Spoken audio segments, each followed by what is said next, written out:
दिने दिने धनं दत्त्वा दुजान संतोष्य सुदे भार्या तत्प्रमुग्धा च सरोजवदनास्ते भदशीला नदी तीरे सत्यसमृतमाचरत एतस्मिन्नन्तरे तत्र साधुरेकः समागतः वाणिज्यार्थं बहुधने एकैः परिपूरितः। श्री सूत जी बोले, श्रेष्ठ मुनियों, अब मैं पुनः आगे की कथा कहूँगा, आप लोग सुने। प्राचीन काल में उनका मुख नाम का एक राजा था। वो जितेंद्रिय सत्यवादी था, अत्यंत बुद्धिमान था।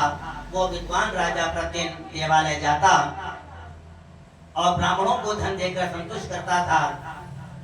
कमल के समान मुख वाली उसकी धर्मपत्नी शील, विनय एवं सौंदर्य आज गुणों से संपन्न तथा पतिपरायणा थी।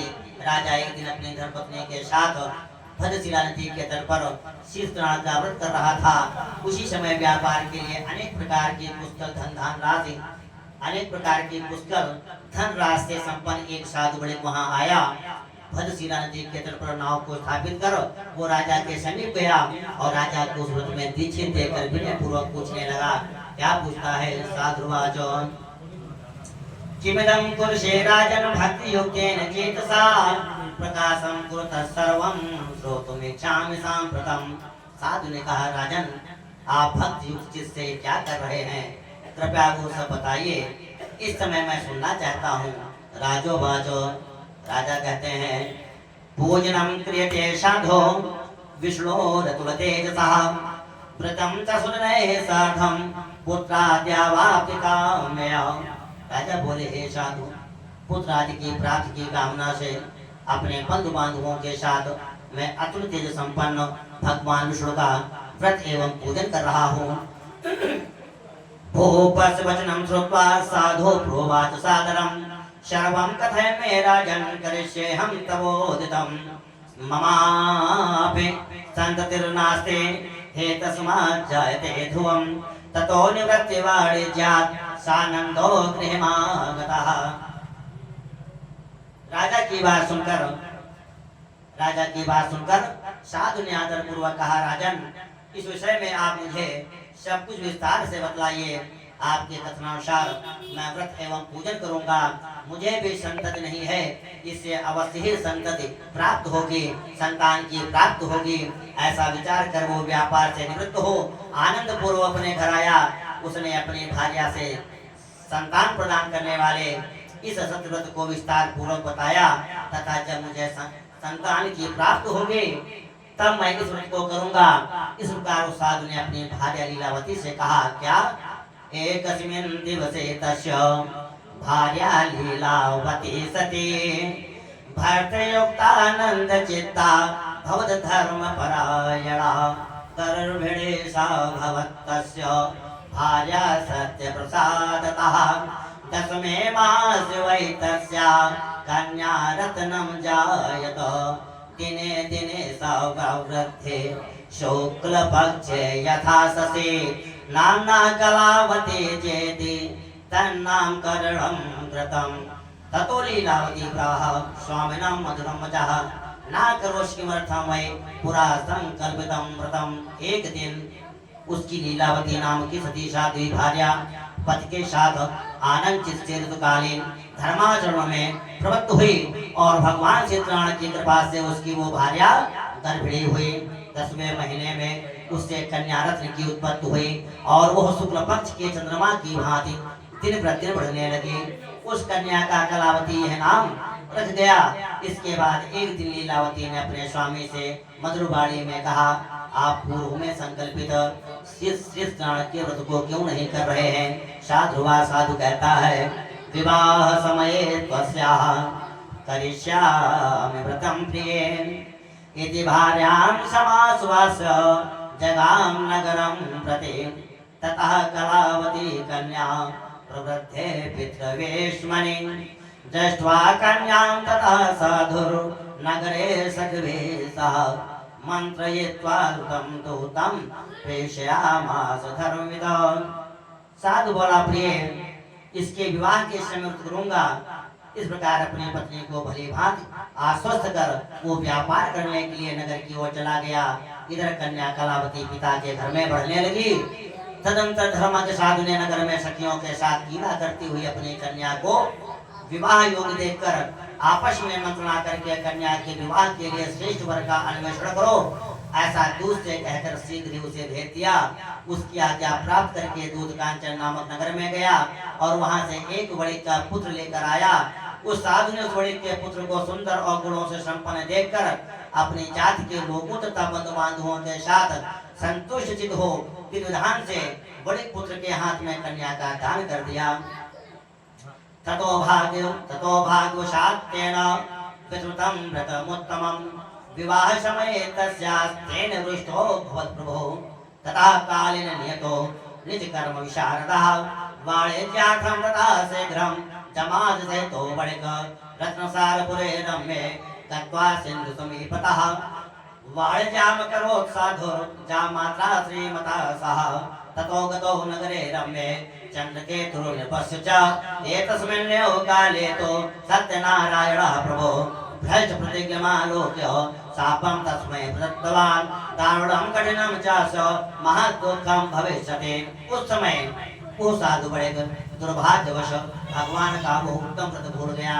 पूर्व संकल्प के अनुसार विवाह के समय में व्रत न करने के कारण भगवान उस पर रुष्ट हो गए। कुछ समय के पश्चात अपने व्यापार कर्म में कुशल वो साधु बड़े काल की प्रेरणा से अपने दामाद के साथ व्यापार करने के लिए समुद्र के समीप स्थित रत्नसारपुर नामक सुंदर नगर में गया और अपने से संपन्न दामाद के साथ वहां व्यापार करने लगा। तदंतर वे दोनों राजा चंद्रकेतु के रमणीय उस नगर में गए। उसी समय भगवान शीर्षनाल ने उसे भ्रष्ट प्रतिज्ञ देखकर इसे दारुण कठिन और महान दुख प्राप्त होगा यह शाप दे दिया। एकस्मिन् दिवसे राज्ञो धनमादाय तस्करः तत्रैव चागतश्चोरो वणिजो यत्र संस्थितो न तत्पश्चात् धावकानो दूतान् दृष्ट्वा भीतेन चेतसा धनं संस्थाप्य तत्रैव ततो शीघ्रं लज्जितः ततो दूता समायाता यत्रास्ते सजनो वणिक दृष्ट्वा धनं तत्र बद्ध्वा नीतो वणिकस्तुतो हर्षेण धावमानाश्च प्रोचुर्नभसमीपतः तस्करौ तौ समानीतौ विलोक्याज्ञापय प्रभो। एक दिन एक चोर राजा चंद्रकेतु के धन को चुराकर वहीं आया जहां दोनों वणिक स्थित थे। वो अपने पीछे दौड़ते हुए दूतों को देखकर भयभीत से धन वहीं छोड़कर शीघ्र ही छिप गया। इसके बाद राजा के दूत वहां आ गए जहां वो साधु वणिक था।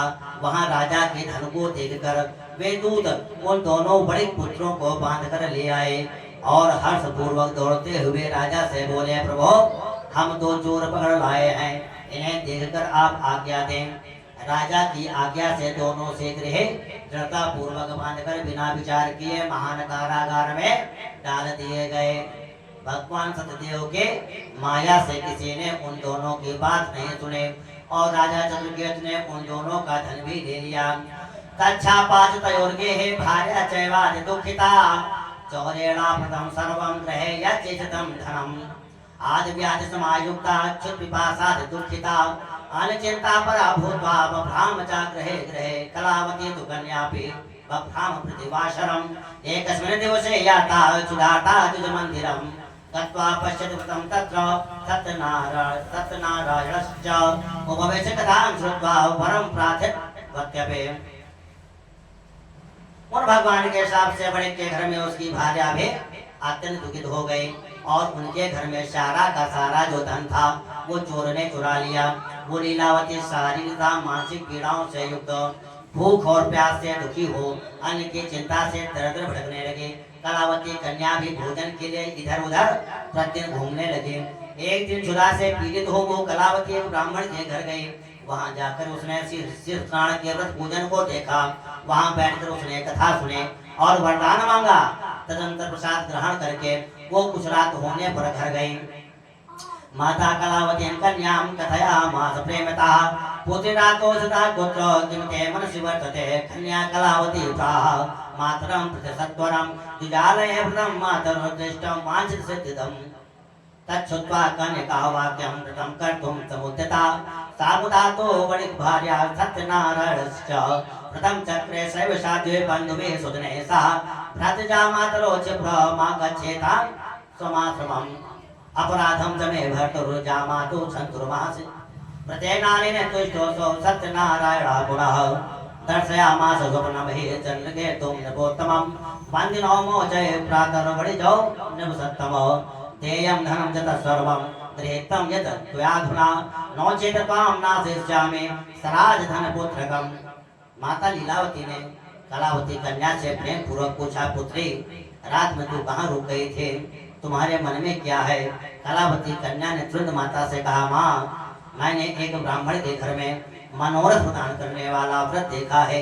कन्या की उस बात को सुनकर वो बड़े की भार्या व्रत करने को उद्यत हुए और प्रसन्न मन से उस साध्वी ने बंधु बांधवों के साथ भगवान श्री कृष्ण का व्रत किया तथा इस प्रकार प्रार्थना की, भगवान आप हमारे पति एवं जामाता के अपराध को क्षमा करें, वे दोनों अपने घर शीघ्र आ जाएं।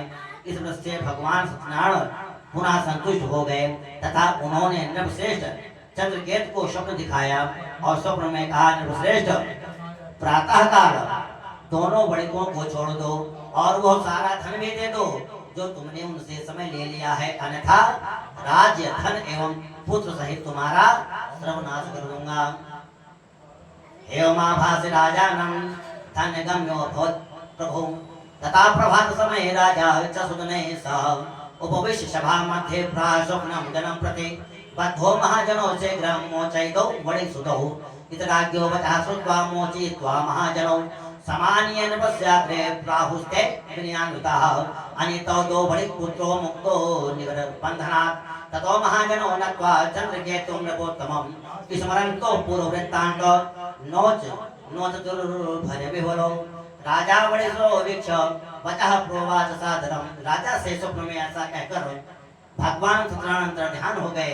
इसके अनंतर प्रातःकाल राजा ने अपने सभासदों के साथ सभा के मध्य बैठकर अपना स्वप्न लोगों को बताया और कहा, दोनों बंदी वणिक पुत्रों को शीघ्र ही मुक्त कर दो।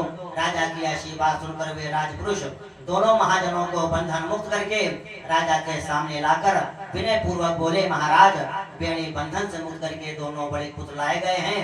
इसके बाद दोनों महाजन बड़े पुत्र नृपश्रेष्ठ चंद्रकेतु को प्रणाम करके अपने पूर्व वृत्तांत का स्मरण करते हुए भय विह्वल हो गए और कुछ बोल न सके। राजा ने बड़े पुत्रों को देखकर आदर पूर्वक कहा, क्या दैवात प्राप्तं महदुःख दैवात प्राप्तं महदुःखमिदानीं नास्ति वै भयम्। तदा निकटसत्यागं क्षौरकर्माधिकारयत वस्त्रालङ्कारकं दत्त्वा परितोषित पश्यतो। पुरस्कृत्य वणिक्पुत्रो वचसा तोषयद्भृतं पुराणीतं यत् द्रव्यं चेदुडीकृत्य दत्तवान्। प्रोवाच चाततो राजा गच्छ साधो निजाश्रमम्। राजानं प्रणपत्याः गन्तव्यं प्रसादतः। इत्युक्त्वा तो महावैश्यो जगमतो स्वगृहं प्रति। आप लोगों को प्रारब्धवश ये महान दुख प्राप्त हुआ है, इस समय अब कोई भय नहीं है, ऐसा कहकर उनके बेड़ी खुलवाकर क्षौर कर्म आदि कराया। राजा ने वस्त्र अलंकार देकर उन दोनों बड़े पुत्रों को संतुष्ट किया तथा सामने बुलाकर वाणी द्वारा अत्यधिक आनंदित किया। पहले जो धन लिया था उसे दूना करके दिया। तदनंतर राजा ने पुनः उनसे कहा, साधु अब आप अपने घर को जाएं। राजा को प्रणाम करके आपकी कृपा से हम जा रहे हैं, ऐसा कहकर उन दोनों महावैश्यों ने अपने घर की ओर प्रस्थान किया। बोलो सत्यनारायण भगवान की जय। आनंद भगवान की जय।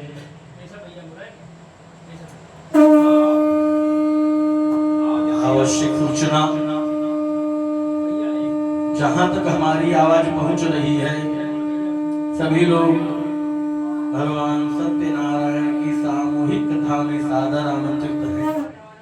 समय अभाव होने के कारण सूचना ना दे पाना,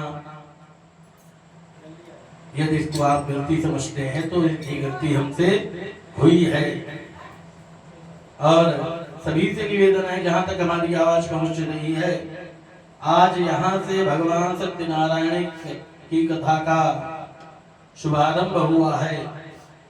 और शायद आप लोगों को जानकारी नहीं है, भगवान श्रीनाथ जी की कृपा से श्रीनाथ जी नित्य प्रसाद वितरण समिति की स्थापना 17 फरवरी 2025 को भगवान श्रीनाथ जी की प्रेरणा से हुई। और आज लगातार 92 दिन हो रहे हैं। समिति के माध्यम से उन्नाव से कानपुर तक 21 मंदिरों में नित्य भोग प्रसाद पहुंचाया जा रहा है। आज 92 दिन पूरे होने के पश्चात सायंकालीन वेला में भगवान श्री सत्यनारायण की कथा का आयोजन होना प्रारंभ हुआ है। प्रथम कथा यहाँ हो रही है, द्वितीय कथा कुंदनदोड़ बाजार श्री चंद्रेश्वर महादेव, तृतीय कथा जिला अस्पताल बम बम बरगदेश्वर महादेव, चतुर्थ कथा उन्नाव कोतवाली संकट मोचन हनुमान मंदिर में संपन्न कराई जाएगी। तो सभी से विनम्र निवेदन है कि जहां तक हमारी आवाज पहुंच रही है, सभी प्रकार के संकोचों का त्याग करके भगवान के कथा पूजन में सम्मिलित होकर अपने जीवन के समय को सार्थक करें, क्योंकि कहा गया है सुतधारा अरुलक्ष्मी सबही के पापी हो के होय, सतसंगति अरु हरि कथा तुलसी दुर्लभ दोय। सुत अर्थात संतान, दारा अर्थात पत्नी और लक्ष्मी जी का परिचय देने की आवश्यकता है। लगभग सभी के पास है, लेकिन भगवत कार्य में और सत्संग और भगवत कृपा यदि किसी भी समय प्राप्त हो रही है, किसी भी अवस्था में प्राप्त हो रही है, तो उस समय को व्यर्थ नहीं जाने देना चाहिए। तो सभी से निवेदन है, यह आयोजन सामूहिक दृष्टिकोण से है, किसी व्यक्ति विशेष का नहीं है, ये भगवत कृपा से संचालन हुआ है। सभी लोग सादर आमंत्रित हैं। कथा का चतुर्थ अध्याय में प्रवेश करने जा रहे हैं। कुछ ही क्षणों में भी हवन आरती की व्यवस्था आगे बढ़ेगी। प्रसाद लेकर सभी लोग अवश्य में, और जिन लोगों के पास समय है वह कथा में अवश्य सम्मिलित हो। बोलिए सच्चिदानंद भगवान की, श्रीनाथ जी भगवान की। बोलो सद्गुरु भगवान की जय।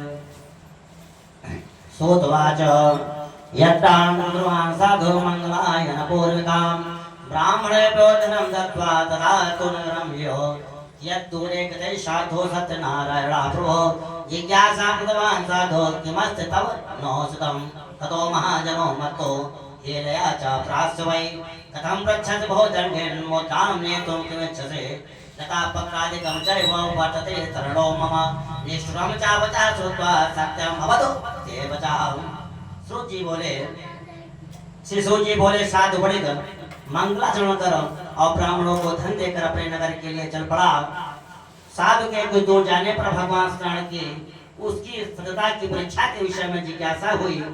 साधु तुम्हारी नाव में क्या भरा है? तब धन के मद में चूर दोनों महाजनों ने अवहेलना पूर्वक हंसते हुए कहा, दंडिन क्यों पूछ रहे हो? क्या कुछ द्रव्य लेने की इच्छा है? हमारी नाव में तो लता और पत्ते आदि भरे हैं। ऐसी निष्ठुर वाणी सुनकर तुम्हारी बात सच हो जाए, ऐसा कहकर दंडित सन्यासी का रूप धारण किए हुए भगवान कुछ दूर जाकर समुद्र के समीप बैठ गए।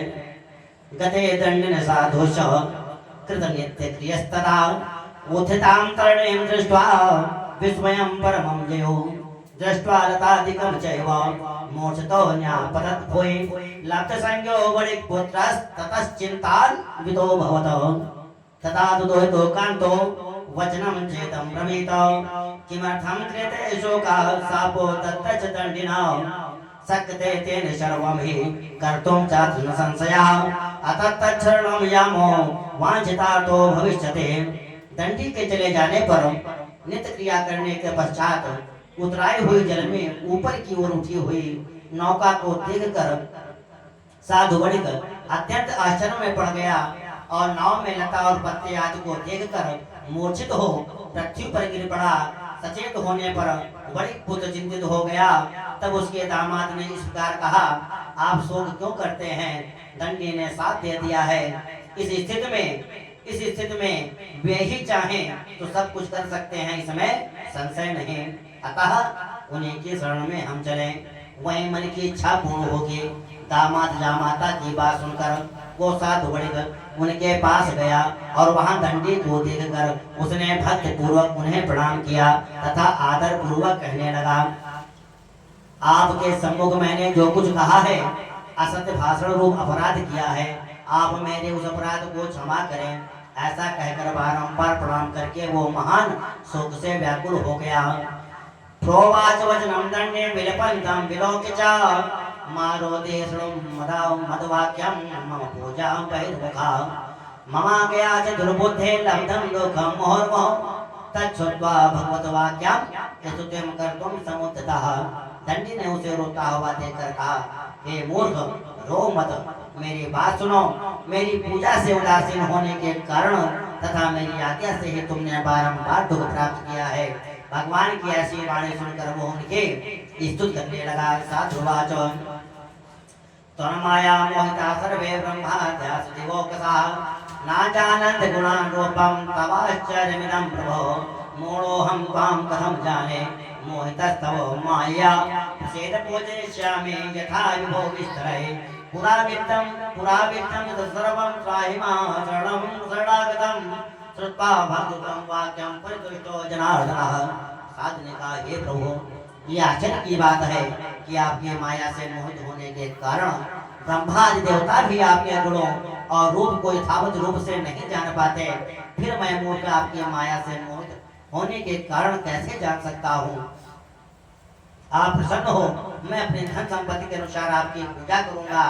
मैं आपके शरण में आया हूँ, मेरा जो नौका में स्थित पुराना धन था उसकी तथा मेरी रक्षा करें। उस बड़े की भक्ति वाणी सुनकर भगवान जनार्दन संतुष्ट हो गए। वरम चावांसितं तत्वा तत्रैवान् प्रददे हरि ततो नामं समारुह्य दृष्ट्वा वित्तप्रपूरिताम् कृपया सत्यदेवस्य सफलं वांछितं मम इत्युक्त्वा अर्जुनैः सार्धं पूजां कृत्वा यथाविधे हर्षेण च भूतपूर्णा सत्यदेव प्रसादतः नामं संयोजयत्नेन स्वदेशगमनं कृतं। साधुर्जामात्रं प्राह पश्रत्नपुरी मम दूतं च प्रेषयामास निजवित्तस्य रक्षकम्। भगवान हरि उसे अभीष्ट वर प्रदान करके वही अंतर ध्यान हो गए। उसके बाद वो साधु अपनी नौका में चढ़ा और उसे धन धन से परिपूर्ण देखकर भगवान सत्यदेव की कृपा से हमारा मनोरथ सफल हो गया। ऐसा कहकर सज्जनों के साथ उसने भगवान की विधिवत पूजा की। भगवान श्री सत्यनारायण की कृपा से वो आनंद से परिपूर्ण हो गया और नाव को प्रथम पूर्वक संभाल कर उसने अपने देश के लिए प्रस्थान किया। साधु वणिक ने अपने दामाद से कहा, वो देखो मेरी रत्नपुरी नगरी दिखाई दे रही है। इसके बाद उसने अपने धन के रक्षक दूत को अपने आगमन का समाचार देने के लिए अपनी नगरी में भेजा। ततौसो नगरं गत्वा साधु भाजां विलोक्य च प्रोवाच वाणितं वाक्यं नत्वा बद्धाञ्जलि सदा निकटे नगरस्यैव जामात्रा सहितो वणिक आगतो बन्धुवर्गः च वित्तैः च बहुभिरुताः श्रुत्वा दूतमुखात् वाक्यं महाहर्षवते सते सत्यपूजां ततः कृत्वा प्रोवाच रुजां प्रते व्रजां शीघ्रमागच्छ साधु सन्दर्शनाय च इदमातृता श्रुत्वा व्रतं कृत्वा समाप्य च। तत्पश्चात उस दूत ने नगर में जाकर साधु की भार्या को देख हाथ जोड़कर प्रणाम किया तथा उसके लिए अभीष्ट बात कही। सेठ जी अपने दामाद तथा बंधु वर्गों के साथ बहुत सारे धन धान्य से संपन्न होकर नगर के निकट पधार गए हैं। दूत के मुख से बात सुनकर वो महान आनंद से विभोर हो गई और उस साध्वी ने श्री सत्यनारायण की पूजा करके अपनी पुत्री से कहा, मैं साधु के दर्शन के लिए जा रही हूँ, तुम शीघ्र आओ। माता का ऐसा वचन सुनकर व्रत को समाप्त करके प्रसाद का परित्याग कर वो कलावती भी अपने पति का दर्शन करने के लिए चल पड़े। इससे भगवान सत्यनारायण रुष्ट हो गए और उन्होंने उसके पति को तथा नौका को धन के साथ हरण करके जल में डुबो दिया। तथा कलावती कन्या नविलोकिनीजं पतिं शोकेन माता तत्र रुदन्ति चापतदभुवे दृष्ट्वा तथा विधां नावं कन्यां च बहु दुःखिताम् इतेन मनसा साधो किमाश्चर्यमिदं भवेत् चिन्त्यमानाः ते सर्वे बभूवुस्तरवाहकाः ततो लीलावती कन्यां दृष्ट्वा सा विवला अभवत् विललापात् दुःखेन भर्तारं चेदम् अब्रवीत्। इसके बाद कलावती कन्या अपने पति को न देख महान शोक से रुदन करती हुई पृथ्वी पर गिर पड़ी। नाव का दर्शन तथा कन्या को अत्यंत दुखी देख भयभीत मन से साधु बड़े ने सोचा, ये क्या आश्चर्य हो गया। नाव का संचालन करने वाले भी सभी चिंतित हो गए। तदनंतर वो लीलावती हुई कन्या को देखकर विह्वल हो गई और अत्यंत दुख से विलाप करते हुए अपने पति से इस प्रकार बोली, अभी अभी नौका के साथ वो दामाद कैसे अलक्षित हो गया। न जाने किस देवता की उपेक्षा से वो नौका हरण कर ली गई, अथवा श्री सत्यनारायण का महात्मा कौन जान सकता है। ऐसा कहकर वो सज्जनों के साथ विलाप करने लगे और कलावती कन्या को गोद में लेकर रोने लगे। तथा कलावती कन्या नष्टे स्वामिनी दुखिता गृहीत्वा पादुके दर्शनान् गन्तुं च ममोदधे। कन्याया चरितं दृष्ट्वा सभाया सज्जनो बलिक अजशोकेन संतप्तश्चिन्तयामास धर्मविदं यतं वा सत्यदेवेन भ्रान्तोऽहं सत्यमाया सत्यपूजां करिष्यामि यथा विभौ विस्तरैः। ईश्वरवान् समाहूय कथयित्वा मनोरथं नत्वा दण्डवत् भूमौ सत्यदेवं पुनः पुनः। कलावती कन्या भी अपने पति के नष्ट हो जाने पर दुखी हो गई और पति की पादुका लेकर उनका अनुगमन करने के लिए उसने मन में निश्चय किया।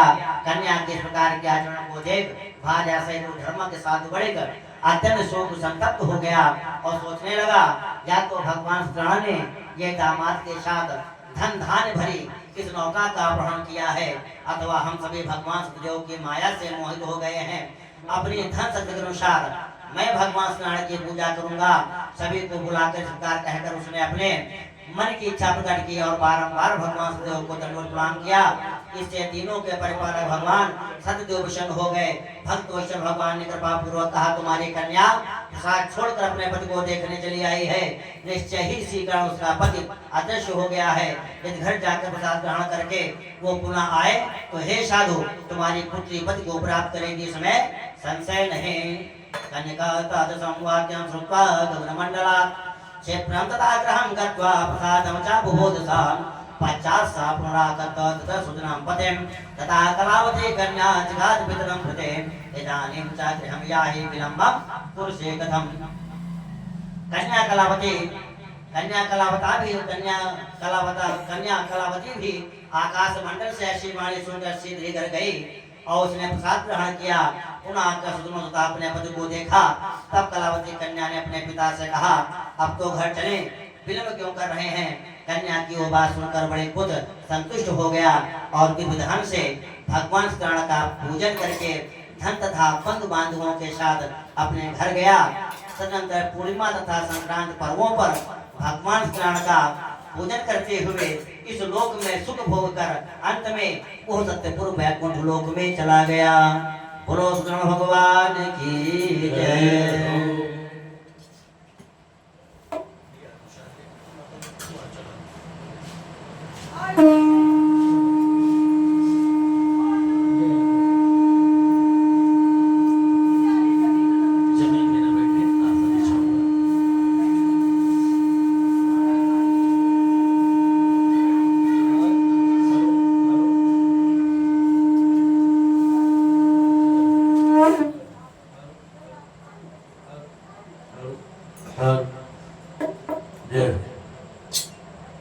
आज बहुत ही पुण्य का अवसर है। पिछले समय में 3 वर्ष हो गए हैं भगवान श्री सत्यनारायण जी की, भगवान श्रीनाथ जी की स्थापना की। 28 अप्रैल 2025 में 3रा वर्ष पूरा हुआ। 3 वर्ष में भगवान श्रीनाथ जी ने आपके क्षेत्र में क्या क्या किया है और क्या क्या करवाया है, इस बात को बताने की आवश्यकता नहीं है। यहाँ के निवासी जो अपना पूरा जीवन उन्हीं टूटी रोडों में बिताए, उन्हीं टूटी सड़कों में बिता के चले गए संसार से, और इन 3 वर्षों में भगवान श्रीनाथ जी की महती कृपा से गांव की रोडें मेंटेन हो गई। कहने की बात नहीं है, भोग रहे हैं सभी लोग, पंडित जी अकेले नहीं भोग रहे हैं। और आगे क्या क्या ये करवाना चाहते हैं, ये व्यवस्थाएं बताने वाली नहीं, पंडित जी नहीं बताएंगे, क्षेत्र के निवासी बताएंगे। क्यों भैया बताएंगे कि नहीं कि भगवान श्रीनाथ जी के आने के बाद ही इस गांव में रोड बनी है, उसके पहले बनी? जाने कितने लोग मर के चले गए, है ना मोहित भैया? जय हो, बोलिए सच्चिदानंद भगवान की जय। यह तो बातें नहीं, प्रमाण है, बात है। हाँ सुनो भैया, माइक वाइस बढ़ाओ भैया, ठीक है ना? माइक वाला लगाए ना, इनका तो बोल नहीं ना, नहीं बोला यार भैया, हमको कैमरा बना। सोतवाच अथान्यत्र पृच्छामि श्रोत्रं मुनिः सत्तमा आसेत्वं गतो